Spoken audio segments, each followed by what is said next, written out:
Sports on Air. For the chat. Sa mga picks mo, maganda. Masaya kami dun sa picks namin. I think this batch is a good batch to stock up on big men. Kailangan na namin mag-isip ng future namin, no? Bo and Jewel and Mark Borboran, our bigs. They're getting a little older, so we need a new generation of big men. So itong mga nakuha namin, we're hoping that they can take over. At the same time, mag-overlap pa sila nila Bo. So it's also a good time to mentor these young guys. And maybe transfer some knowledge and some experience to these guys para mapabilis din yung adjustment nila, no? Luis, we took the risk on him. We know he's injured. We know he's still rehabbing.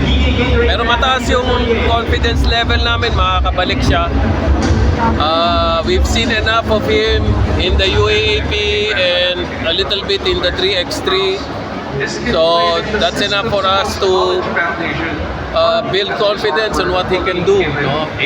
He's also a high character guy. Mabait yung bata. Tingin namin magandang madidevelop niyang chemistry with the rest of the team. So he's got the skill set, no? He's a big man who has an outside game, who's quick. He can play wings, he can play the post, he can defend big guys, he can defend small guys. Versatility is important for the bigs. He's a modern big actually, mga pwedeng maglaro sa labas, pwedeng maglaro sa loob. Same way with Kid Datu. Same way with Kid Datu. So we're very happy with those two picks. Tapos yung mga ibang pick namin, we're giving them a chance this coming week to break into the lineup. We don't guarantee anything. So wala namang guarantees yan. So if we find the reason for them to put them in our regular lineup, kasi tingin namin malalim tong draft na to. Hanggang ngayon may nagda-draft pa eh. So the talent level is there. If you're a team looking to strengthen, no, your team now, this is the time, no? Record number of draftees, very deep talent. Tapos ang maganda pa rito, walang draftees yung mga malalakas na team, no? Walang nakuha si Token Tex ng maaga, walang nakuha si San Miguel, walang nakuha si Magnolia ng maaga, walang nakuha si Ginebra ng maaga. Ang problema lang, in 1 or 2 years, baka sa kanila naman mapunta yung mga napik natin ngayon, no? Parang incubation lang yung nangyari. So if you're serious in competing, this is the time for you to pick your talent and develop that talent. If you're serious. Kung hindi ka serious, magiging incubator ka lang, no? So I think we have to put a lot of emphasis on parity, no? On parity para lalong gumanda yung liga natin. Makikita natin na yung mga ibang Asian Pro Leagues, they're developing and progressing by leaps and bounds. So, naunahan na tayo. So, kailangan humabol tayo.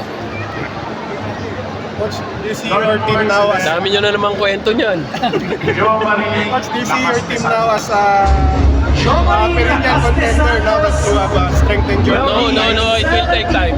No, hindi naman instant yan eh. Kahit magaling ang mga nakuha mo, there's an adjustment period, there's a transition period. I'm hoping it's a short time, but kailangan natin sigurong bigyan ng enough time or oras, not to putting too much pressure on these guys to make an impact right away. Minsan nakaka ano pa yun lalo pang nakakapag-delay nung paglabas ng tunay na galing nila. Coach, yung Christian David, di ba, tinignan nyo rin yan? Actually, he was also considered, pero inunahan kami ng terra firma. Blackwater. Ng Blackwater, tama. Two more teams coming up in this round number 9. Thank you. Habang mainit ang mga laman sa ating mga paboritong liga, mag-register sa 1xBet. Pwede nyo gamitin ang inyong browser or ang cellphone, mapa-Android man o iOS. Gamitin lang ang inyong mobile number at huwag kalimutan ilagay sa promo code ang 1x on air. Kapag ginawa nyo yan, pwede kayong magkaroon ng bonus up to 7,000 pesos. Pwede nyo gamitin ang GCash account nyo para makapag-deposit or mag-cash out. Simple lang, di ba? Kaya mag-register na sa 1xBet. Thank you for watching. Click the subscribe button and ring the bell to be notified with our latest videos.